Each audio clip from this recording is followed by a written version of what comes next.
नमस्कार दोस्तों, आज हम अपना नया अध्याय शुरू करने जा रहे हैं जिसका नाम है रसायन विज्ञान की कुछ मूल अवधारणाएं का भाग 2। तो चलिए देखते हैं कि हम इस वीडियो में क्या पढ़ने वाले हैं। द्रव के गुणधर्म और उनका मापन, वैज्ञानिक संकेतन। तो चलिए शुरू करते हैं हम अपनी वीडियो को भौतिक राशियों के परिचय से। क्या आप भौतिक राशियों के बारे में जानते हैं? भौतिक राशियां उन राशियों को कहते हैं जिनका मापन और तौलन संभव हो। भौतिक राशियां दो प्रकार की होती हैं। एक होती है मौलिक राशियां और दूसरी होती है व्युत्पन्न राशियां।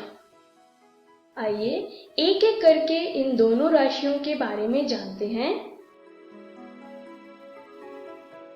पहले बात करते हैं मौलिक राशियों के बारे में।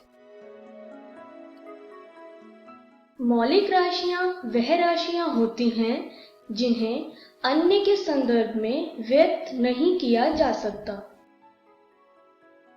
उदाहरण से समझे तो तापमान, पदार्थ की मात्रा,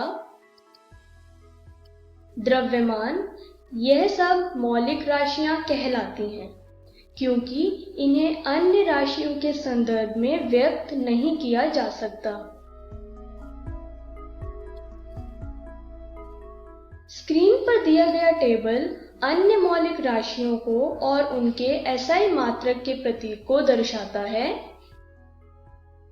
आइए एक एक कर हम इन मौलिक राशियों के बारे में जानें। जैसे लंबाई, इसका एसआई मात्रक का प्रतीक है मीटर, जिसे हम एम से लिखते हैं। द्रव्यमान, इसका एसआई मात्रक का प्रतीक है किलोग्राम, जिसे हम केजी से प्रतीत करते हैं। समय, जिसका एसआई मात्रक का प्रतीक है सेकंड। विद्युत धारा यानी इलेक्ट्रिक करंट, जिसका एसआई यूनिट है एम्पेयर, जिसे हम ए से लिखते हैं। बाकी की मौलिक राशियों को आप अपने कॉपी में लिख सकते हैं। मौलिक राशियों के बाद हमारी दूसरी राशियां हैं व्युत्पन्न राशियां। आइए व्युत्पन्न राशियों की परिभाषा को देखते हैं। व्युत्पन्न राशियां वह राशियां होती हैं जिन्हें अन्य के संदर्भ में व्यक्त किया जा सकता है। उदाहरण से समझे तो त्वरण यानी एक्सेलरेशन, क्षेत्र यानी एरिया, यह सारी व्युत्पन्न राशियां कहलाती हैं। स्क्रीन पर दिया गया टेबल अन्य व्युत्पन्न राशियों को दर्शाता है और उनके एसआई मात्रक का प्रतीक भी दर्शा रहा है।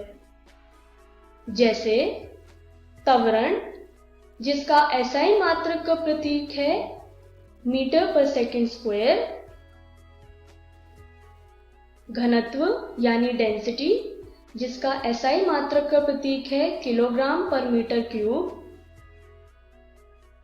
दाब यानी प्रेशर, जिसका एसआई यूनिट या एसआई मात्रक का प्रतीक है पास्कल। बाकी की व्युत्पन्न राशियां आप अपनी कॉपी में लिख सकते हैं।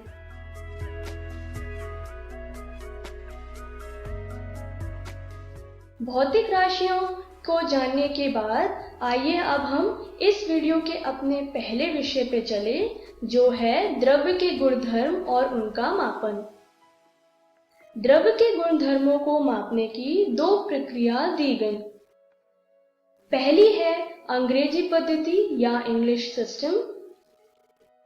दूसरी है मीट्रिक पद्धति या मीट्रिक सिस्टम। मीट्रिक पद्धति को अंग्रेजी पद्धति से ज्यादा सुविधाजनक माना गया क्योंकि यह पद्धति दशमलव प्रणाली पर आधारित थी। मीट्रिक पद्धति 8वीं शताब्दी में फ्रांस में विकसित हुई थी।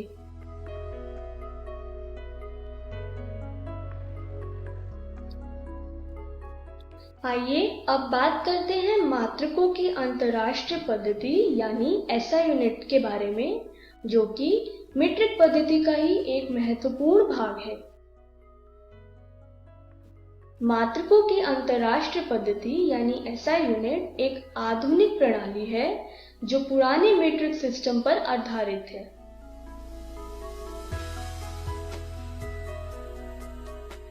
मात्रकों की अंतर्राष्ट्रीय पद्धति भार और माप के 11वें सर्व सम्मेलन यानी 11th conference of weights and measures में स्वीकृत किया गया था। SI पद्धति में 7 आधार मात्रक है। आइए एक एक कर हम इन 7 आधार मात्रक के बारे में जानें। स्क्रीन पर दिया गया टेबल SI मात्रक के 7 आधार मात्रक को दर्शाता है,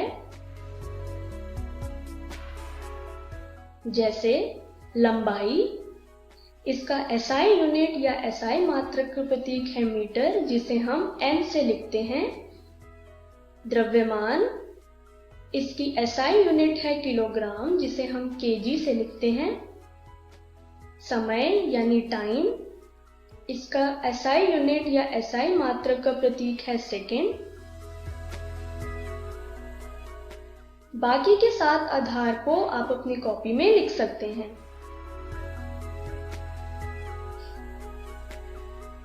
आइए अब बात करते हैं SI पद्धति में प्रयुक्त पूर्व लगन के बारे में।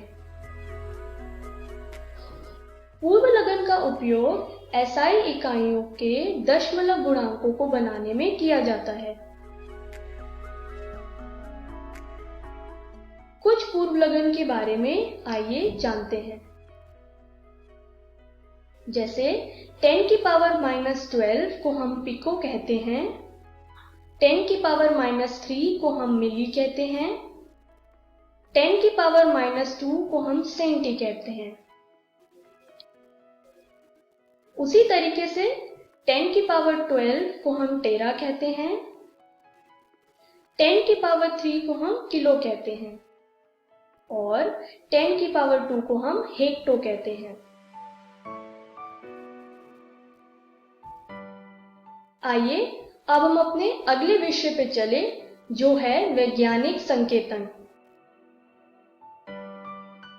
वैज्ञानिक संकेतन एक गणितीय अभिव्यक्ति है जिसका उपयोग 1 और 10 के बीच दशमलव संख्या को 10 से गुणा करने के लिए किया जाता है, जिससे हम कम अंकों से बड़ी संख्या को लिख सकें।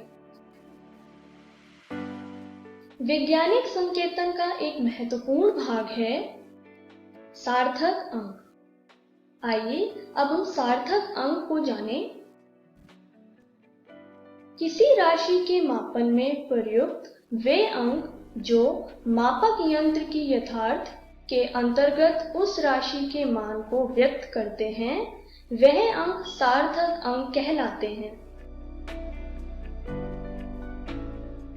अनिश्चितता को व्यक्त करने के लिए पहले निश्चित अंक को अंतिम अंक के रूप में लिखा जाता है। आइए इसे एक उदाहरण से समझें। 11.2 ml एक संख्या है जिसमें 11 एक निश्चित अंक है और दशमलव के बाद की संख्या यानी 2 यहाँ पर एक अनिश्चित अंक है। ml यहाँ पर एक SI मात्रा है। सार्थक अंक को ज्ञात करने के लिए कुछ नियम दिए गए। आइए अब हम इन नियमों को एक एक कर जानते हैं। पहला नियम यह कहता है कि सभी गैर शून्य अंक सार्थक अंक होते हैं। आइए इसे एक उदाहरण से समझें। 285 में 3 सार्थक अंक हैं।